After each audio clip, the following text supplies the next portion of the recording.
37 برس بعد حضرت مسیح کے رفع سماوی کے 37 برس بعد سن 70 میں یہودیوں نے بغاوت کی رومیوں کے خلاف. رومی ٹائٹس جنرل تھا ایک، اس نے پھر جو حملہ کیا ہے 1,33,000 یہودی ایک دن میں قتل کیا یروشلم میں، اور ہیکل سلیمانی گرا دیا. وہ ہیکل پہلے بھی گرا تھا، پہلے 1400 سال کے دوران میں بھی نبوکدنضر نے گرایا تھا، لیکن پھر اس کے 150 سال بعد انہوں نے دوبارہ بنا لیا تھا، اس لیے وہ اسے سیکنڈ ٹیمپل کہتے ہیں. پہلا ٹیمپل جو حضرت سلیمان نے بنایا تھا نبوکدنضر نے گرا دیا 587 قبل مسیح میں، پھر دوبارہ انہوں نے 150 سال کے بعد بنا لیا. وہ اس تاریخ کا حصہ ہے، میں نے جس کے بارے میں آپ کو تفصیل نہیں بتائی. اس میں یہ ہوا سن 70 میں وہ گرا دیا گیا، وہ آج تک گرا پڑا ہوا ہے. نمبر 2 یہ کہہ دیا گیا کہ یہودیوں اس ارض فلسطین سے نکل جاؤ، تم یہاں نہیں رہ سکتے اب.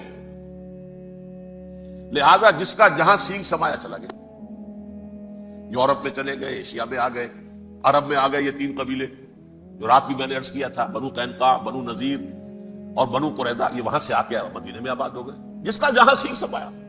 افریقہ میں مان بھی لیتے تبھی یہودی جو ہیں جس طریقے سے اسحاق ریبیون کو اس نے قتل کر دیا تھا، تو یہ اس کو بھی یہود براق کو بھی قتل کر دیتے، اور وہ کسی صورت تسلیم نہ کرتے کہ یہ یروشلم جو ہے یہ انڈیوائیڈڈ سٹی نہ رہے، بلکہ ڈویژن ہو جائے اس کی، اور صرف مغربی حصہ ہمارے پاس رہ جائے اور مشرقی جو ہے عربوں کے پاس. کبھی تسلیم نہیں کرتے، مر جائیں گے.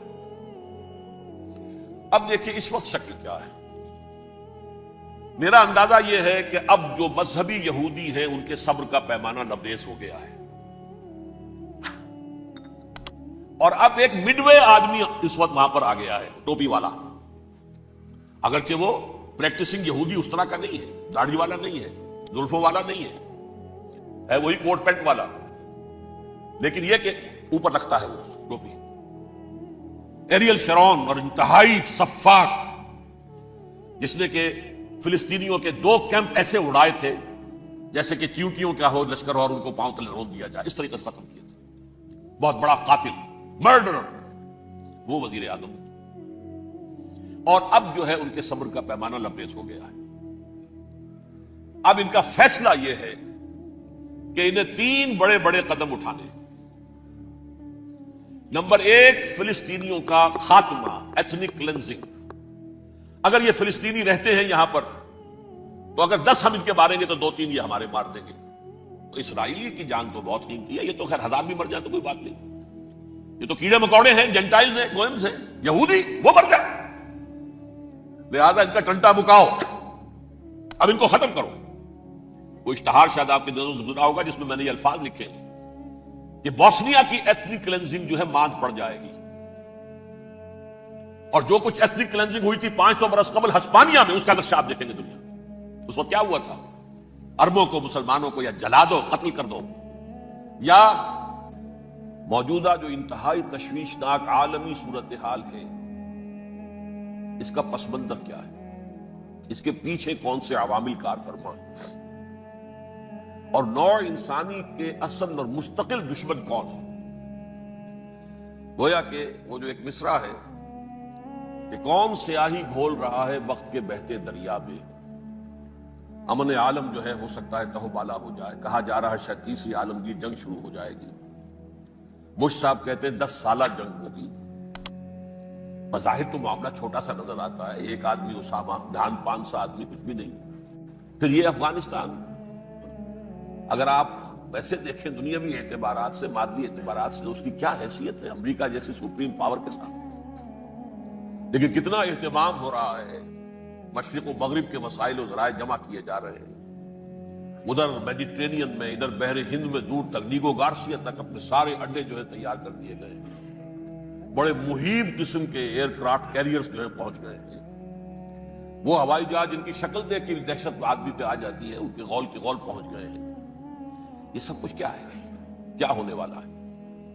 اس کے حوالے سے میں آج آپ کے سامنے اس وقت کا عالم کیا ہے، اس کا پس منظر کیا ہے، پیش منظر کیا ہے، کیا ہونے جا رہا ہے، کیا کچھ ہونے والا ہے، اور پیچھے کون اصل کیریکٹرز ہیں کہ جو کار فرما ہے، میں اس کا آج جائزہ پیش کرنے چلا ہوں. دیکھیں، سب سے پہلی بات، انسانیت کا اور نوع انسانی کا ازلی اور ابدی دشمن وہ ابلیس لعین ہے۔ یہ چونکہ چیزیں ایسی ہیں کہ جو ما وراء الطبیعات سے متعلق ہیں۔ ابلیس جن ہے، جن انویزیبل ورلڈ سے تعلق رکھتا ہے، غیر مرئی جو نظر نہیں آتی۔ فرشتے انویزیبل ورلڈ سے تعلق رکھتے ہیں، غیر مرئی جو نظر نہیں آتے۔ یہ ہم جو ہے اور یہ حیوانات دنیا میں جو ہے یہ مرئی ہے، ویزیبل۔ آج کا عام ذہن جو انسان کا بن چکا ہے، سائنٹزم جسے کہا جاتا ہے، سائنسی نقطہ نظر، اس کا عام لوگوں پر بھی اثر یہ ہوا ہے کہ جو انویزیبل ورلڈ ہے اس کی باتوں کی طرف توجہ نہیں کرتے۔ ہاں عقیدہ تو ہے کہ ہے، جن بھی ہے، فرشتے بھی ہیں، لیکن کوئی ان کی اہمیت ہماری نگاہوں میں نہیں۔ ساری نگاہیں مرکوز ہے ویزیبل ورلڈ، فزیکل ورلڈ۔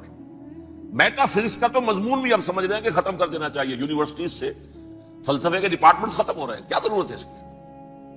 اصل شے یہ دنیا ہے، یہ عالم ہے، یہ کائنات ہے، یہ مادہ ہے، یہ حیات انسانی، حیات دنیاوی ہے۔ اس پر میرا جو مارکت الارا مضمون تھا 1967 کے جون میں جو چھپا تھا، اسلام کی نشرت ثانیہ کرنے کا اصل کام، کہ جو عہد حاضر کی جو تہذیب ہے اس کے 3 بنیادی اصول کیا ہیں؟ خدا ہے یا نہیں ہے چھوڑو، اس بحث میں نہ پڑو، کائنات تو ہے نا، مادہ تو ہے نا، روح کوئی شے ہے یا نہیں ہے کیا پتا، کسی نے دیکھی نہیں آج تک، لہذا اس کے بارے میں گفتگو کا فائدہ کیا، وقت کا سیاح۔ عالم آخرہ کوئی ہے یا نہیں ہے کیا پتا، کس نے آ کے بتایا مرنے کے بعد، لہذا اس بحث میں نہ پڑو، یہ عالم دنیا تو ہے نا، اٹس ویری مچ پریزنٹ، لہذا ساری توجہ اس پر صرف کرو۔ تو خدا کے مقابلے میں کائنات پر توجہ، روح کے مقابلے میں مادے اور جسم پر توجہ، حیات اخروی کے مقابلے میں حیات دنیاوی پر توجہ۔ یہ ہے اصل میں کرکس آف دی میٹر، اس تہذیب جدید کا خلاصہ یہ۔ اس اعتبار سے میں کہہ رہا ہوں کہ بعض باتیں میری آپ کو ذرا ایسی لگیں گی کہ جو شاید ماحول سے کچھ زیادہ متعلق نہیں، لیکن وہ دین کی بڑی بنیادی بات ہے۔ دیکھیے اللہ تعالیٰ نے جو مخلوقات پیدا کی ہیں ان میں ایک تقسیم تو ہو سکتی ہے ذی حیات اور بغیر حیات، جاندار چیزیں اور بے جان چیزیں۔ بے جان چیزیں بے شمار، یہ تمام فلکیات، یہ پوری کائنات، یہ زمین، یہ پہاڑ، یہ شجر و حجر، کیا ہے؟ لیکن ایک ہے جاندار، ان جانداروں میں ایک تقسیم ہے، 2 کا تعلق غیر مرئی دنیا سے ہے، انویزیبل ورلڈ سے۔ فرشتے جو دکھائی نہیں دیتے، ان کی پیدائش ہوئی ہے نور سے۔ دوسرے جنات جو انسانوں سے پہلے پیدا کیے گئے، آدم سے پہلے، وَالْجَانَّ خَلَقْنَاهُ مِن قَبْلُ مِن نَارِ السَّمُومِ، جنات کو تو ہم بہت پہلے پیدا کر چکے تھے آگ کی لو سے، وہ بھی نظر نہیں آتے۔ تیسرے انسان اور اس دنیا میں جتنے بھی حیوانات ہیں، ان کا جو مادہ ہے وہ ارض، یہ زمین ہے، یہ مٹی سے بنے، تراب سے بنے، کرسٹ آف دی ارتھ سے بنے۔ اب ان میں ایک تقسیم ہے، ایک وہ ہے، ان تمام میں شعور تو ہے، حیوانات میں بھی شعور ہے، خود شعوری جسے کہتے ہیں سیلف کانشسنس، یہ صرف 3 میں ہے، فرشتہ، جن اور انسان۔ حیوانات میں خود شعوری نہیں ہے، کانشسنس ہے، سیلف کانشسنس نہیں ہے۔ ایک تھوڑی سی بات سے سمجھا دوں آپ کو، میں دیکھ رہا ہوں، آپ مجھے دیکھ رہے ہیں، کتا بھی کوئی یہاں ہوتا تو مجھے دیکھ رہا ہوتا، لیکن کتے کو مجھے دیکھتے ہوئے یہ احساس نہیں ہوتا کہ میں دیکھ رہا ہوں، یعنی کتے کو یہ احساس نہیں ہوتا کہ وہ دیکھ رہا ہے، مجھے دیکھ تو رہا ہے، اس کو میں کا احساس نہیں ہے مجھے۔ میں جب دیکھ رہا ہوں تو میں سمجھتا ہوں میں دیکھ رہا ہوں، میں ہوں کوئی شے جو دیکھ رہا ہوں، یہ خود شعوری ہے، سیلف کانشسنس۔ کسی بھی کام کو کرتے ہوئے اپنے وجود کا احساس، میرا فیصلہ ہے، میری رائے ہے، یہ ہے در حقیقت سیلف کانشسنس، انا، سیلف، خودی۔ یہ حیوانات میں نہیں ہے، یہ ہے صرف ملائکہ، جنات اور انسان۔ اب یہاں مسئلہ پڑ گیا، بڑا پرپیچ مسئلہ۔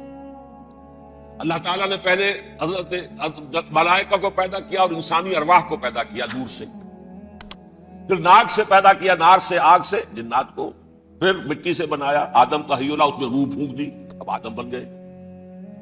اعلان یہ کر دیا کہ خلافت عرضی جو ہے وہ آدم کو عطا کی جا رہی ہے. یہ پیش پڑ گیا. اس پر تھوڑا سا اشکال تو فرشتوں کو بھی ہوا. قرآن میں ہے سورہ بقرہ کے 4 رکوع میں اتجعل فیہا من یفسد فیہا ویسفک الدماء ونحن نسبح بحمدک ونقدس لک. پروردگار اس آدم کو تو خلافت دے رہا ہے, زمین کے اندر اختیار دے دے گا, یہ تو فساد کرے گا, خونریزی کرے گا.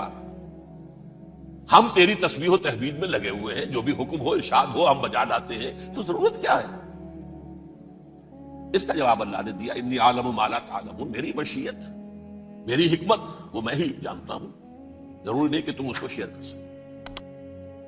لیکن یہ جنات میں سے ایک جن تھا عزازیل.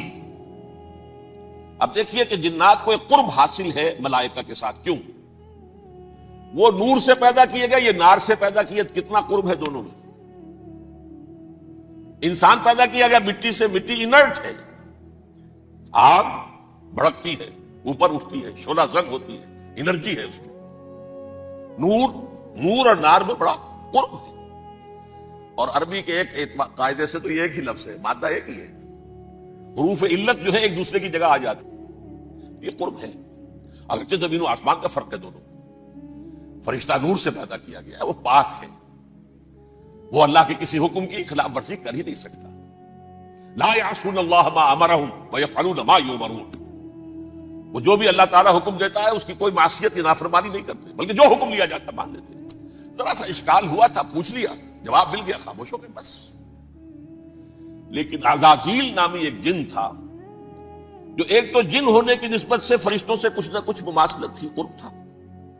دوسرے یہ علم میں, زہد میں, عبادت میں اتنا اونچا تھا, اتنا اونچا تھا, اتنا اونچا تھا کہ یہ ملائکہ ہی کے صف میں شامل ہو گیا.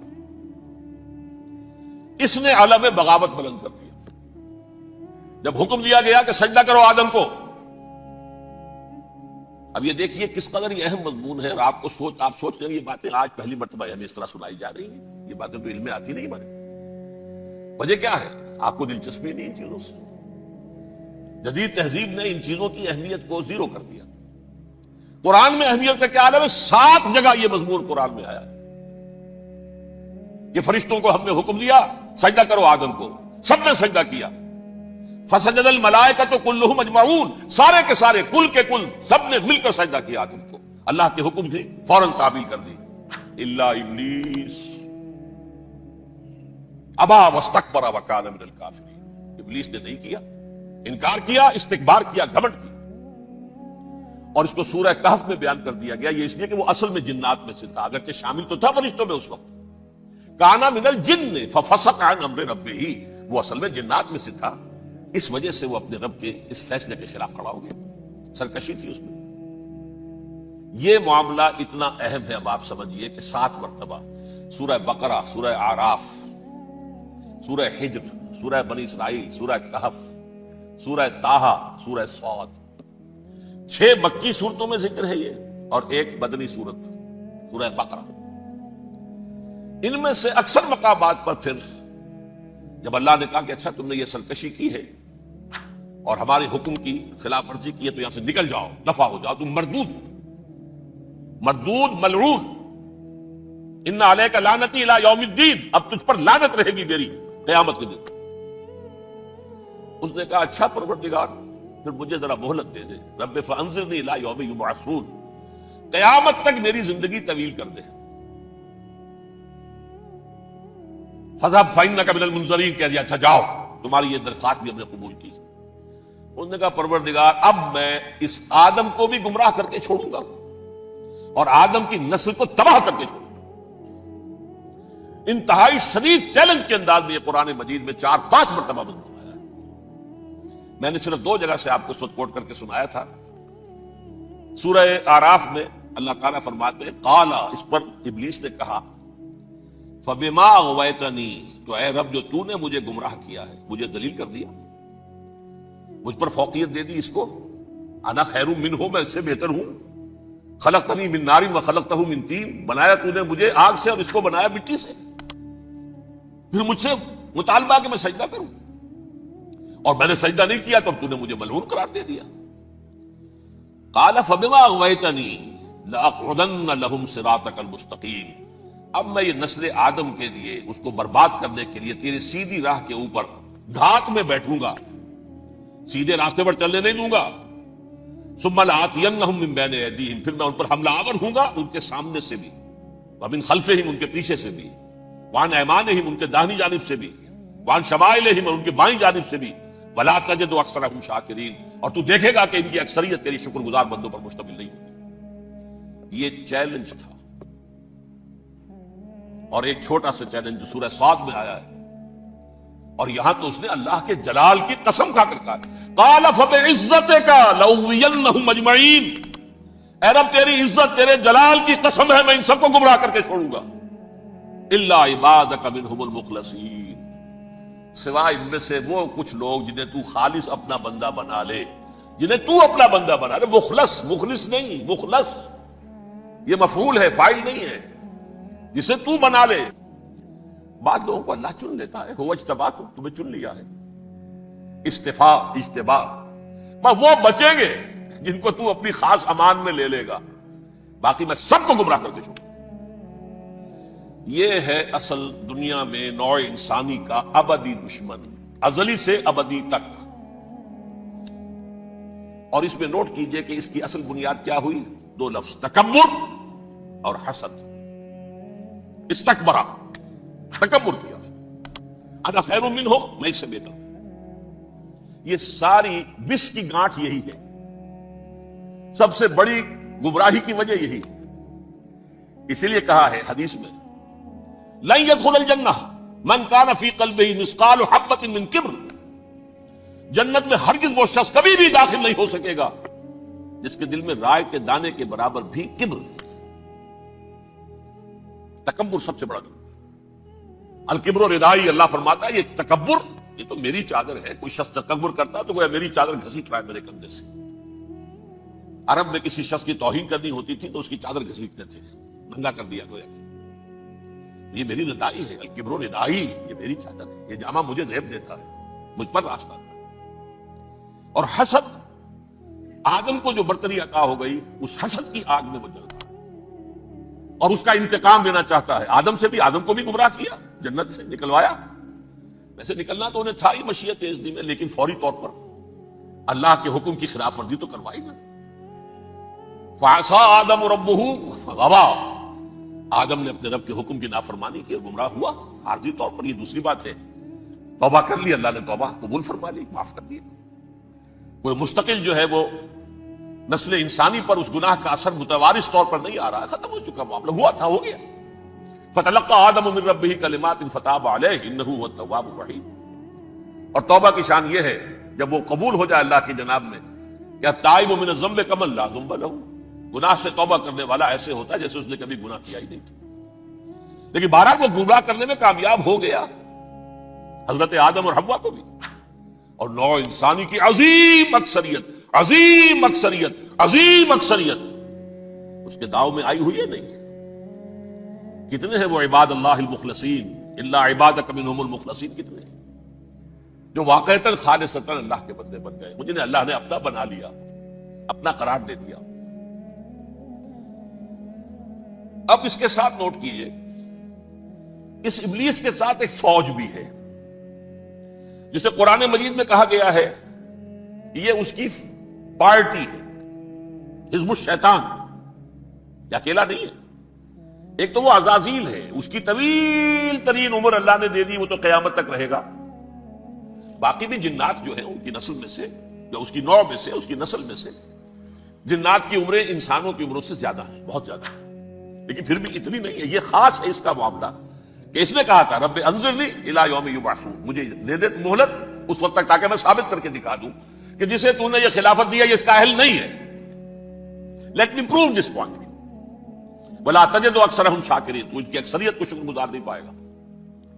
وہ ابلیس جو ہے وہ ریکروٹ کرتا ہے اپنے فوجی، اول تو خود جنات میں سے، جو اس کے نمبر 1 لشکری ہے۔ قرآن مجید میں اس کا اشارہ دیا گیا ہے، انہو یراکم ہوا وقبیلہ من حیث لا ترونہم۔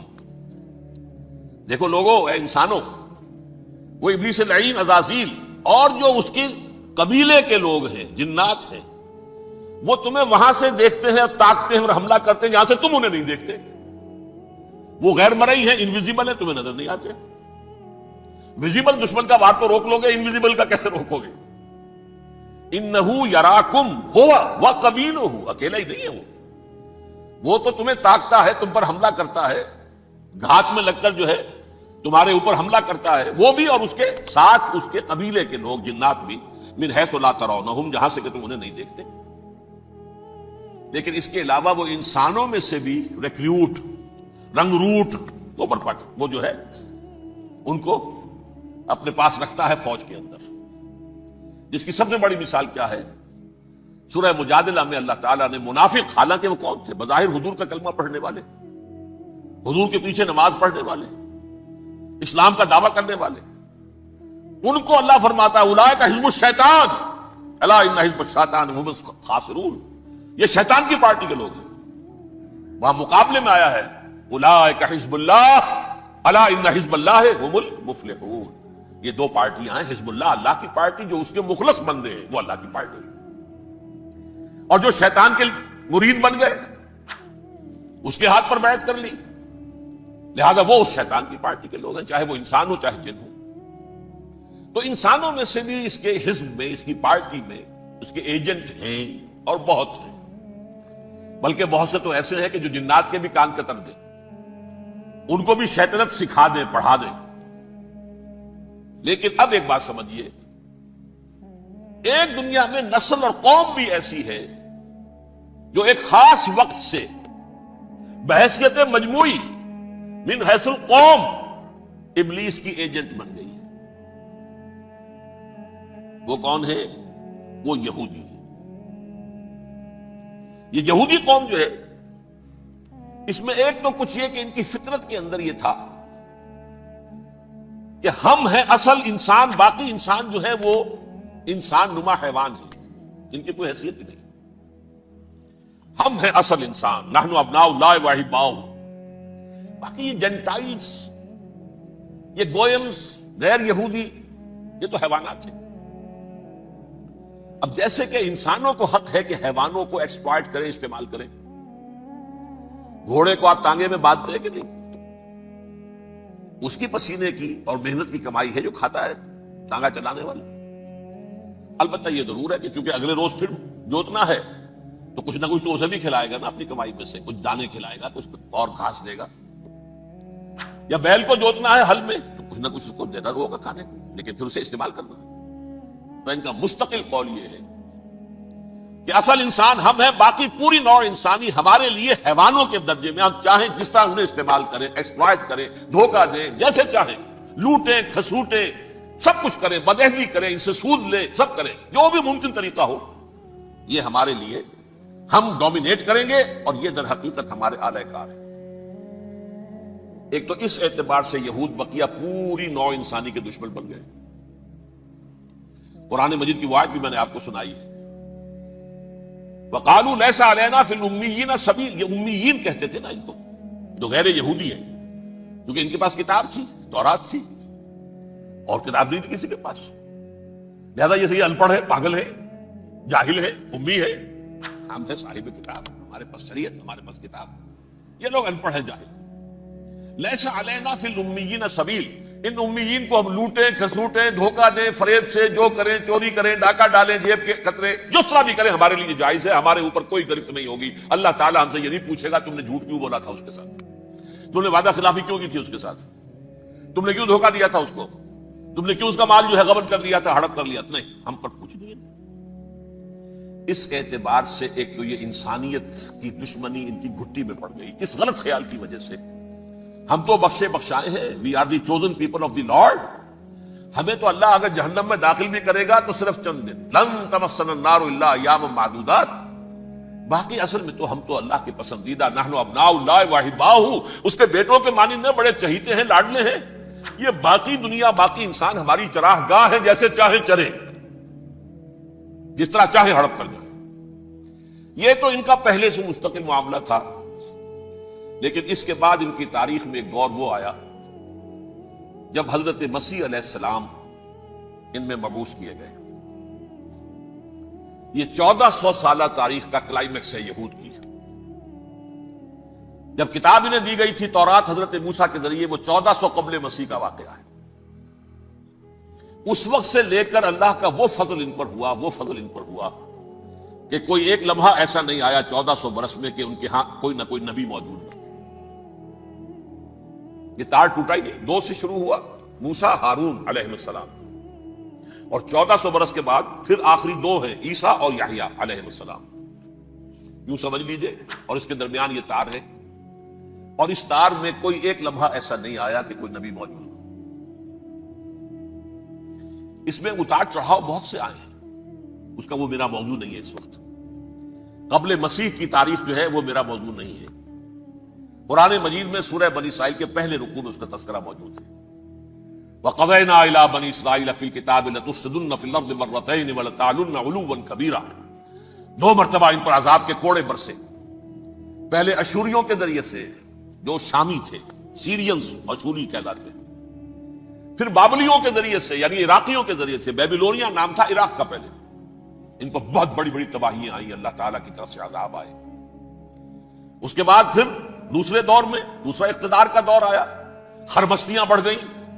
تو پہلے گریکس کے ذریعے سے، یونانیوں کے ذریعے سے، اور پھر رومیوں کے ذریعے سے پسوایا گیا. یہ دور گزر چکے تھے ان پر، 2 عروج کے دور اور 2 زوال کے دور. میری چھوٹی سی کتاب ہے تنظیم اسلامی کا تاریخی پس منظر، شاید 6-7 روپے کی ہوگی. اس کو آپ دیکھیں گے تو اس میں اس کا پورا نقشہ آپ کو مل جائے گا. ویسے تو یہ کہ میری جو ذرا بڑی کتاب ہے سابقہ اور موجودہ مسلمان امتوں کا ماضی، حال اور مستقبل، اس میں میں نے ان معاملات کو بڑی تفصیل سے بحث کی تھی. بہرحال یہ جو دور تھا ان کا 1400 سالہ، وہ اونچ نیچ سے ہوتا ہوا جب آیا ہے حضرت مسیح کی بعثت پر، تو ان کی شرارت کی انتہا یہ ہو گئی کہ اللہ تعالیٰ نے مسیح کو رسول بنا کر بھیجا. رسولاً الی بنی اسرائیل. حضرت موسیٰ اور حضرت عیسیٰ کے درمیان رسول کوئی نہیں ہے، سب نبی ہیں. حضرت موسیٰ رسول تھے اور حضرت عیسیٰ رسول ہیں. درمیان میں داؤد ہو، سلیمان ہو، یشعیاء ہو، زکریا ہو، یہ سب نبی ہیں. یحییٰ نبی ہے، رسول نہیں ہے. لہذا وہ شہید کر دیے گئے. رسول شہید نہیں ہو سکتا، قتل نہیں ہو سکتا. لیکن عیسیٰ اور موسیٰ کے درمیان 1400 برس ان کے جو ہیں، اس کا کلائمیکس ہے حضرت مسیح علیہ السلام کی بعثت. اور حضرت مسیح علیہ السلام کو جسے اللہ نے اپنی روح قرار دیا، روح منہ، کلمتہ القاہا الی مریم، اللہ کا کلمہ، عظیم ترین معجزات. انہوں نے کیا کہا؟ یہ ولد الزنا ہے، حرامزادہ ہے، معاذ اللہ، نقل کفر نہ باشد. یہ جادوگر ہے، یہ مرتد ہے، یہ واجب القتل ہے. اصل حکومت اس وقت رومیوں کی تھی حکومت، لیکن انہوں نے انہیں آٹونومی دے رکھی تھی، اپنے مذہبی معاملات تم خود طے کر سکتے ہو. تو کائفاس جو اس وقت کا ان کا ہیڈ ربائی تھا سب سے بڑا، اس کی عدالت نے فیصلہ کیا مسیح کو سولی چڑھا دیا جائے. پائلیٹس پونٹس، اس کے پاس ان کی ارزداشت پہنچ گئی، یہ ہمارا مجرم ہے مذہبی، یہ مرتد ہے، یہ کافر ہے، یہ جادوگر ہے، یہ واجب القتل ہے، اسے قتل کرو، سولی چڑھا دو. خیر وہ لمبی بات ہو جائے گی. اس نے تو اپنے ہاتھ دھوئے کہ صاحب ہمارے پاس کوئی جرم نہیں ہے اس کے خلاف، تم کہتے ہو تو ٹھیک ہے، سولی چڑھا دیتے. یہ دوسری بات ہے کہ اللہ نے حضرت مسیح کو اٹھا لیا آسمان پر. ان کی جگہ وہ شخص سولی چڑھا جس نے غداری کر کے گرفتار کروایا تھا، جوڈاس اسکیریوٹ. اس کی شکل اللہ نے بدل دی حضرت مسیح کی سی، اور حضرت مسیح کو فرشتے اٹھا کے اوپر لے گئے، وہ زندہ آسمان پر اٹھا لیے گئے. اور یہ ساری تفاصیل نہ قرآن میں ہے نہ حدیث میں ہے، یہ انجیل میں ہے. لیکن انجیل کون سی؟ برنباس کی انجیل، gospel of the Lord according to Saint Barnabas. یہ حواریین مسیح میں سے تھے، لیکن عیسائی ان کو تسلیم نہیں کرتے، ان کی بائبل کو صحیح نہیں مانتے، کینونیکل نہیں مانتے. 100 انجیلیں تھیں، 104 تھیں، جن میں سے 4 چنی ہیں انہوں نے. یہ بتی اور جان اور مرکس مارکس یہ ہے. تو یہ 4 انجیلیں ہیں، انہوں نے تسلیم کی کہ یہ کینونیکلز ہیں، یہ تو ہیں حقیقی. باقی جو ہے 100 اس کو وہ تسلیم نہیں کرتے. ان میں سے ایک ہے یہ برنباس. اس میں یہ تفصیل ہے کہ اللہ تعالیٰ نے اس شخص کی، جیوڈاس کی، یہودا جیوڈاس اس کو انگریزی میں کہتے ہیں، اس کی شکل بدل دی حضرت مسیح کی سی. وہ گرفتار ہوا، وہ سولی چڑھا. وہ غدار تھا، غداری کی سزا اسے ملنی تھی، وہ مل گئی. حضرت مسیح کو فرشتے 4 اٹھ رہے ہیں. جس کوٹڑی میں حضرت مسیح مقیم تھے، ایک باغ کے اندر وہ کوش تھے، اس کی چھت پھٹی ہے. 4 فرشتے آئے ہیں، حضرت مسیح کو اٹھا کر لے گئے ہیں. چھت برابر ہو گئی ہے. اس کے بعد وہ شخص پکڑا گیا. بہرحال حضرت مسیح کو اللہ نے اٹھا لیا آسمان. لیکن وہ دن ہے کہ اس قوم کو اب مغضوب علیہم قرار دے دیا گیا. نوٹ کر دیجئے, اصل میں تو ہونا یہ چاہیے تھا کہ رسول کی جان کے در پہ جب کوئی امت ہو جاتی تھی تو اللہ کا قاعدہ یہ تھا کہ اس امت کو نسیہ منسیہ کر لیا جائے. حضرت نوح کی قوم کو ختم کیا یا نہیں؟ حضرت ہود کی نگاہوں کے سامنے قوم عاد برباد کی گئی یا نہیں؟ حضرت صالح کی نگاہوں کے سامنے قوم سمود برباد ہوئی. یہ اللہ کا قاعدہ رہا.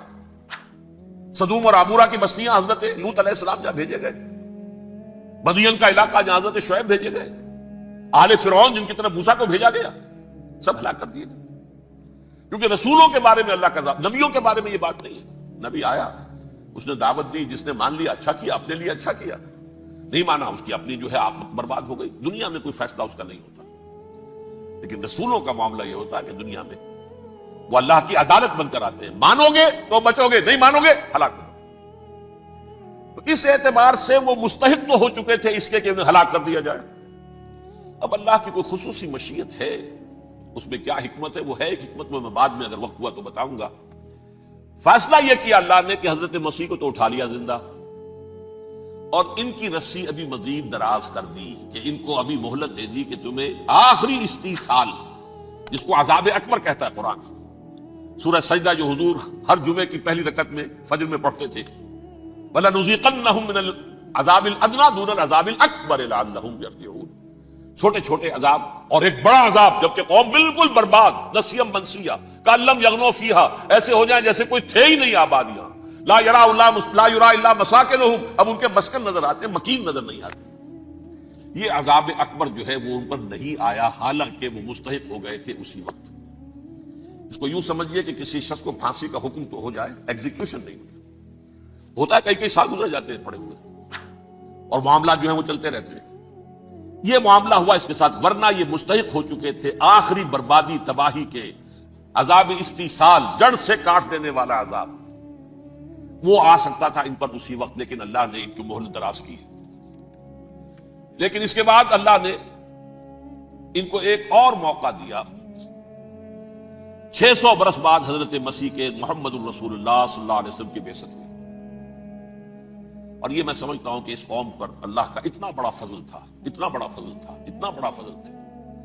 اب پھر ایک موقع دیا, عسیٰ ربکم ان یرحمکم وان عدتم عدنا. دیکھو اب بھی تمہیں ہم ایک موقع دے رہے ہیں, تمہارا رب تمہارے اوپر اب بھی فضل کرنے کو تیار ہے, رحم فرمانے کو تیار ہے. ان ھذا القرآن یہدی للتی ہی اقوم, اس قرآن کے سائے میں آ جاؤ, یہ شاہدرا ہے ہدایت میں آنے کا, اس میں داخل ہو جاؤ, محمد کی تصدیق کرو صلی اللہ علیہ وسلم, دامن محمدی میں آ جاؤ, اب بھی ہم تمہارے گناہ بخش دیں. لیکن نہیں, اس قوم نے حضرت محمد صلی اللہ علیہ وسلم کی دشمنی کی کمر کس لی. اور اب یوں سمجھیے اس تاریخ سے لے کر آج تک یہ گٹھ جوڑ ہے. ظاہر بات ہے کہ ابلیس کا بھی اصل دشمن اب کون ہے, یا ہدف کون ہے, ٹارگٹ کون ہے؟ جنہوں نے محمد کو نہیں مانا صلی اللہ, وہ تو ہے ہی جہنمی, ان پر کوئی اور محنت کرنے کی ضرورت کیا ہے؟ سمجھ گئے میری بات؟ حضور کی بعثت کے بعد جنہیں حضور کو رد کر دیا, ان پر ایمان نہیں لائے, وہ کون ہے؟ کافر, وہ جہنمی ہے ہی ہے. لہذا اس کے اوپر کوئی محنت صرف کرنے کی ابلیس کو ضرورت نہیں. اس کا اصل ٹارگٹ امت محمد ہے صلی اللہ علیہ وسلم. وہ ساری نوع انسانی کی دشمنی اب آ کر مرکوز ہو گئی ہے امت محمد صلی اللہ علیہ وسلم کی دشمنی پر. اور اسی طرح یہود کا معاملہ, اگرچہ ویسے پوری نوع انسانی کے دشمن ہیں, انہیں حیوان سمجھتے ہیں, ان کی جان مال اپنے لیے مباح سمجھتے ہیں, جس طرح چاہیں لوٹے کھسوٹے کھائیں پیئے انہیں. لیکن اب ان کی بھی دشمنی کا سب سے بڑا مرکز امت محمد. کیوں؟ وہی تکبر اور حسد, وہی بیماریاں. انہیں تکبر یہ ہو گیا تھا کہ 2000 سال سے یہ نبوت ہماری میراث, ہماری جاگیر. بنو اسرائیل کے اندر سینکڑوں نبی آئے, 3 کتابیں اللہ نے ہمیں عطا کی. یہ کہاں سے آ گیا محمد صلی اللہ علیہ وسلم؟ معاذ اللہ ثم معاذ اللہ. یہ امیین میں سے, یہ جنٹائلز میں سے, یہ گوئنز میں سے, یہ حقیر ان پڑھ. کہاں ہم, کہاں یہ نہیں تسلیم کریں. حالانکہ قرآن کہتا ہے یعرفونہ کما یعرفون ابناہم, ان کے علماء ایسے پہچانتے تھے حضور کو جیسے اپنے بیٹوں کو پہچانتے کہ یہ آخری نبی ہے، لیکن تکبر اور حسد کی آگ میں جل اٹھے۔ اب ان کے بھی دشمنی کس سے ہے؟ محمد اور امت محمد صلی اللہ علیہ وسلم۔ یہ گٹھ جوڑ ہے۔ اب دیکھیے، یہ ہے میری گفتگو کا اب تک کی گفتگو کا حاصل، یہ گٹھ جوڑ۔ ایک غیر مرئی دنیا، انویزیبل دنیا کا ابلیس لعین اور جنات میں سے اس کے لشکری فوج،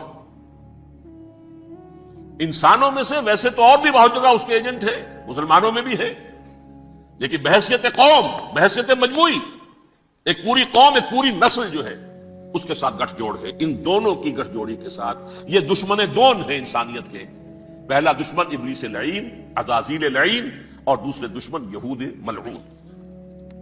اب میں آپ کو ذرا اس جو انسانوں میں سے انسان دشمنی کا جن کا سب سے بڑا رول ہے، میں ان کی 2000 سالہ تاریخ کا آپ کے سامنے نقشہ رکھنا چاہتا ہوں۔ ان 1400 سال کا تو میں نے صرف 4 آپ کو پوائنٹس بتائے۔ موسیٰ سے عیسیٰ تک 1400 برس علیہ الصلوۃ والسلام، 2 مرتبہ عروج، 2 مرتبہ زوال، اشیریوں کے ہاتھوں پٹوائی، بابلیوں کے ہاتھوں پٹانا، گریکس کے ہاتھوں مرمت، رومنز کے ہاتھوں مرمت۔ یہ جو 2000 سال ہیں، کیونکہ اب تو ظاہر بات ہے 21ویں صدی شروع ہو گئی، 20 صدیاں حضرت مسیح کو پوری ہو گئی۔ پہلی بات نوٹ کیجئے، حضرت مسیح کی پیدائش ہے سن 1 قبل مسیح۔ یہ نقطہ آپ نے کبھی سنا ہے یا نہیں؟ جب ملینیم کا سلسلہ شروع ہوا تھا پچھلے سال، تو میں نے بیان کر دیا تھا کہ ایک عجیب حساب کے اندر انہوں نے غلطی کی ہوئی ہے۔ حضرت مسیح کی پیدائش ہوئی 25 دسمبر کو، سن انہوں نے شروع کر دیا، جو اس کے بعد جنوری آئی تو پہلا سال شروع ہو گیا۔ اگر جنوری سے پہلا سال شروع ہوا تو یہ 6 دن جو ہے تو اس کے پچھلے سال میں تھے، لہذا کہا جائے گا کہ Jesus Christ was born 1 year before Christ، BC۔ تو 1 قبل مسیح میں حضرت مسیح کی پیدائش ہوئی۔ یہ آخری اسرائیلی نبی اور رسول۔ یہودی علماء کی مخالفت، دشمنی، سولی پر چڑھوا دینا میں بیان کر چکا ہوں۔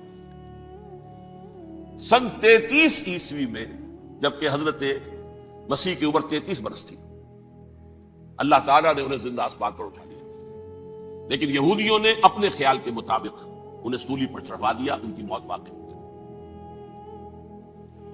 اگرچہ اس کے بعد یہ اختلاف ہے ان میں، یہودی کہتے ہیں وہ سولی پر چڑھ گیا، ختم ہوا، مر گیا، عیسائی کہتے ہیں نہیں، انتقال ہوا ہے مسیح کا صلیب پر، لیکن پھر وہ دوبارہ زندہ ہو گئے ہیں۔ ان کی لاش ایک غار میں رکھ دی گئی تھی، وہاں ریزریکشن ہو گیا، ان کا باعث بعد الموت وہی ہو گیا، اور پھر انہیں اللہ نے زندہ آسمان پر اٹھا دیا۔ تو ہمارے اور عیسائیوں کے درمیان نوٹ کر لیجئے، یہ چیز مشترک ہے کہ حضرت مسیح آسمان پر زندہ اٹھائے گئے۔ فرق کیا ہے؟ وہ سمجھتے ہیں کہ سولی دیے گئے، سولی پر مرے، پھر زندہ ہوئے، پھر گئے۔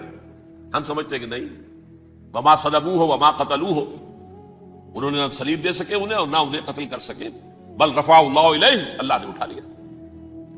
پھر ہمارا اور یہ اس کا عیسائیوں کا ایک اور اتفاق ہے، سیکنڈ کمنگ آف جیسس، حضرت مسیح دوبارہ آئیں گے۔ یہ عیسائیوں کا بھی عقیدہ ہے اور ہمارا بھی۔ بہرحال، لیکن ان پر دنیاوی عذاب کا ایک کوڑا جو ہے اللہ تعالیٰ کی طرف سے اسی وقت برسا، دنیاوی عذاب، دنیا میں رہتے ہوئے ختم نہیں کیا گیا۔ 37 برس بعد، حضرت مسیح کے رفع سماوی کے 37 برس بعد، سن 70 میں یہودیوں نے بغاوت کی رومیوں کے خلاف۔ رومی ٹائٹس جنرل تھا ایک، اس نے پھر جو حملہ کیا ہے، 1,33,000 یہودی ایک دن میں قتل کیا یروشلم میں، اور ہیکل سلیمانی گرا دیا۔ وہ ہیکل پہلے بھی گرا تھا، پہلے 1400 سال کے دوران میں بھی نبوکدنضر نے گرایا تھا، لیکن پھر اس کے 150 سال بعد انہوں نے دوبارہ بنا لیا تھا، اس لیے وہ اسے سیکنڈ ٹیمپل کہتے ہیں۔ پہلا ٹیمپل جو حضرت سلیمان نے بنایا تھا، نبوکدنضر نے گرا دیا 587 قبل مسیح میں، پھر دوبارہ انہوں نے 150 سال کے بعد بنا لیا۔ وہ اس تاریخ کا حصہ ہے، میں نے جس کے بارے میں آپ کو تفصیل نہیں بتائی۔ اس میں یہ ہوا سن 70 میں وہ گرا دیا گیا، وہ آج تک گرا پڑا ہوا ہے۔ نمبر 2، یہ کہہ دیا گیا کہ یہودیوں اس ارض فلسطین سے نکل جاؤ، تم یہاں نہیں رہ سکتے اب۔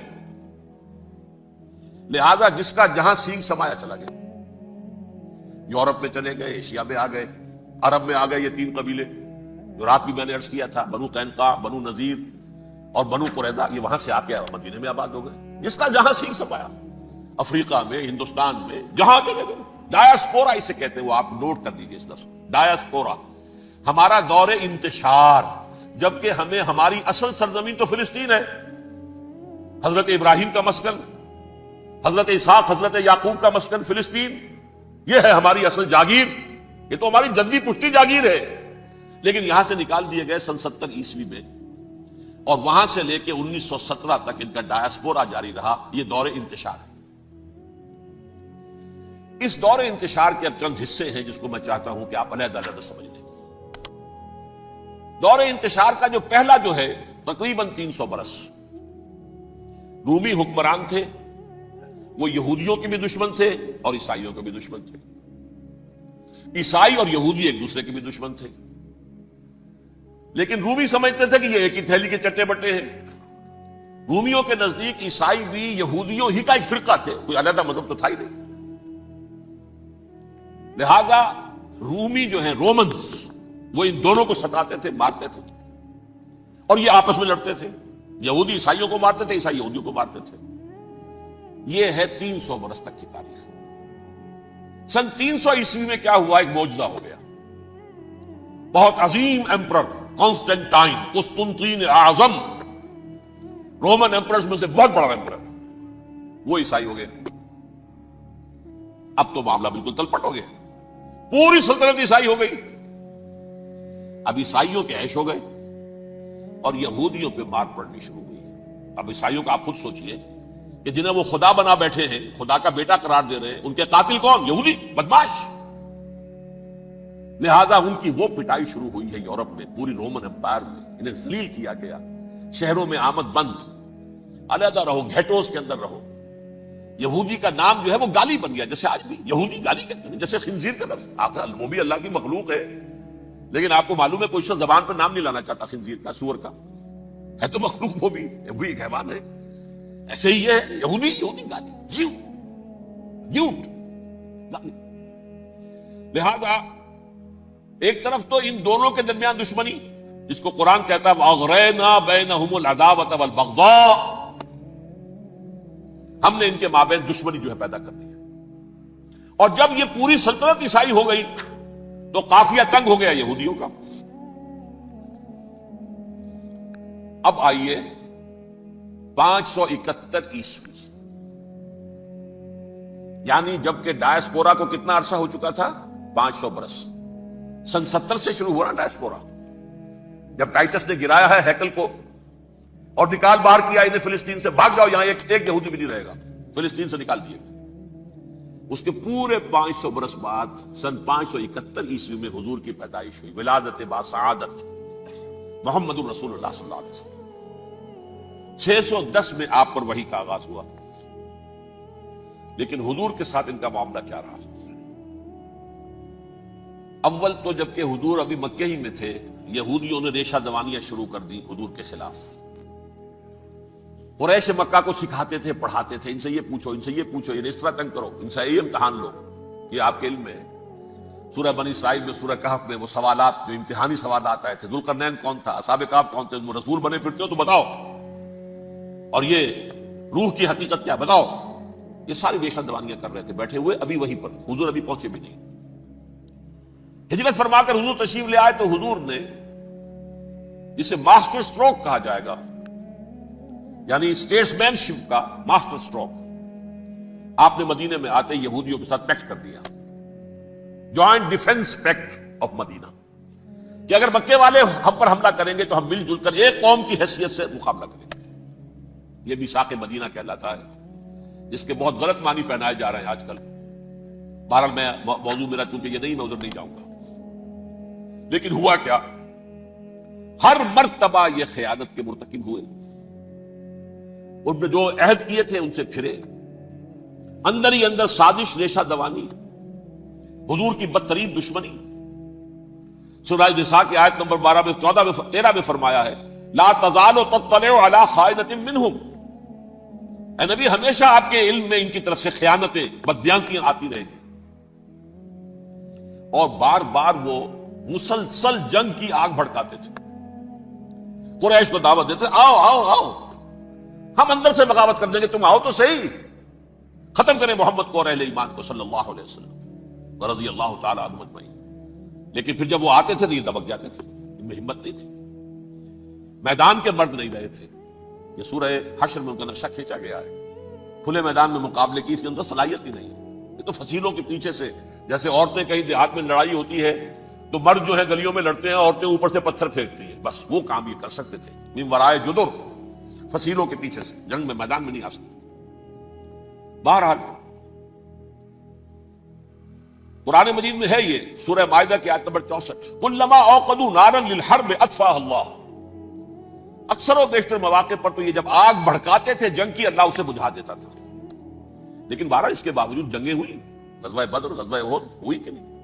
یہ ساری اس اصل شرارت میں، اور اس کے نتیجے میں حضور نے پھر ایک ایک کر کے 3 قبیلوں کو سزا دی۔ غزوہ بدر کے فوراً بعد بنو قینقاع نکالے گئے مدینے سے، غزوہ احد کے فوراً بعد بنو نذیر نکالے گئے، اور غزوہ احزاب کے بعد بنو قریظہ نکال دیے گئے۔ یہ تو میں نے آپ کے سامنے رکھ دیا صرف حضور کے زمانے میں ان کا کیا رویہ رہا، دشمن۔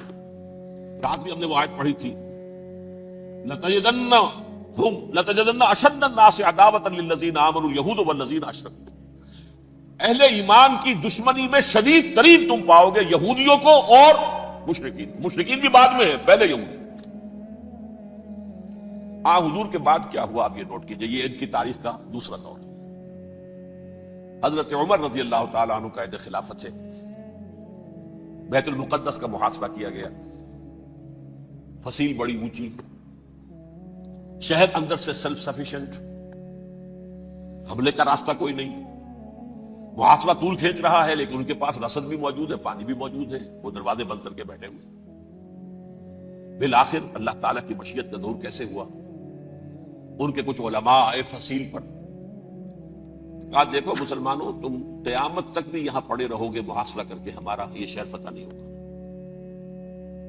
ہاں ایک درویش بادشاہ کے ہاتھوں یہ شہر فتح ہونا ہے، لیکن تمہارے اندر ہمیں وہ نظر نہیں آ رہا۔ ابو عبیدہ بن الجراح رضی اللہ تعالی عنہ امین هذه الامہ، ان کا فوراً ذہن گیا وہ درویش بادشاہ مدینے میں بیٹھا ہوا ہے، عمر رضی اللہ تعالی۔ اب ایک اور عمر بھی ہے جو قندھار میں بیٹھا ہے، نقشہ وہی ہے، سادگی کی حد تک نقشہ وہی ہے، بالکل وہی، اپنی آنکھوں سے دیکھا وہی سادگی۔ عمر اول، عمر ثانی تھے عمر بن عبد العزیز۔ اب ایک اللہ کے فضل سے اللہ تعالیٰ ایدہ اللہ بنصرتہ، اللہ تعالیٰ ان کی نصرت فرمائے، دشمنوں کو ان کے مقابلے میں نیست و نابود کرے۔ انہوں نے ریکویسٹ بھیج دی کہ حضور تشریف لائیے، یہ شہر فتح ہو جائے گا۔ وہ ہے سفر تاریخی، اتنا طویل سفر، تقریباً 700 میل، ایک اونٹ، ایک خادم، ایک منزل پہ امیر المومنین اوپر بیٹھے، خادم آگے چل رہا ہے، اگلی منزل پہ خادم اوپر بیٹھا ہے، امیر المومنین آگے جا رہا ہے۔ اور جب پہنچے ہیں تو وہ باری تھی خادم کی، انہوں نے ہاتھ جوڑ دیا، حضور خدا کے لیے تم کیا کہیں گے لوگ، وہ میرا برا حال کر دیں گے، تمہیں شرم نہیں آئی، امیر المومنین پیدل آگے چل رہے ہیں نکیل پکڑ کر، اور تم بیٹھے ہو اوپر براجمان ہو۔ حضرت عمر فرمایا الدور دورک، نہیں باری تمہاری، بیٹھ۔ اس حال میں پہنچے ہیں، اور پھر یہ کہ ابو عبیدہ بن الجراح آئے ہیں، استقبال کیا ہے تو دیکھا ہے اس حال میں چلے آ رہے ہیں، عمر نکیل پکڑے ہوئے چلے آ رہے ہیں، اور کہتے ہیں کہ کہیں کیچڑ ویچڑ تھا، جوتے خراب ہو گئے تھے، وہ بھی اتار کے ہاتھ میں پکڑے ہوئے، کپڑے تو تھے ہی پھٹے ہوئے۔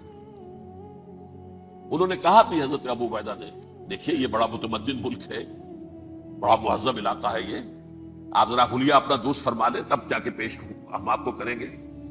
آپ نے فرمایا نحن قوم اعزنا اللہ بالاسلام، ہم وہ قوم ہیں جنہیں اللہ نے عزت دی ہے اسلام کے ذریعے سے، کپڑوں کے ذریعے سے نہیں، دولت کے ذریعے سے نہیں۔ اسی حال میں گئے ہیں، اوپر سے انہوں نے کھڑے ہو کر نشانیاں دیکھی ہیں، اپنی کتابیں کھولی، ہاں یہ وہی ہے، اچھا لو جی سرنڈر، شہر تمہارے ہاتھ میں۔ خون کا ایک قطرہ نہیں بہا اور بیت المقدس فتح ہو گیا۔ لیکن اس وقت حضرت عمر نے ایک نرمی یہ کی کہ یہودیوں کے لیے بھی اسے اوپن سٹی قرار دے دیا۔ یہ احسان عظیم حضرت عمر کا، اس سے پہلے یہودی آ ہی نہیں سکتا تھا، داخل ہی نہیں ہو سکتا تھا، وہاں وہ آ کر وزٹ نہیں کر سکتا تھا، زیارت نہیں کر سکتا تھا اپنے مقدس مقامات کی۔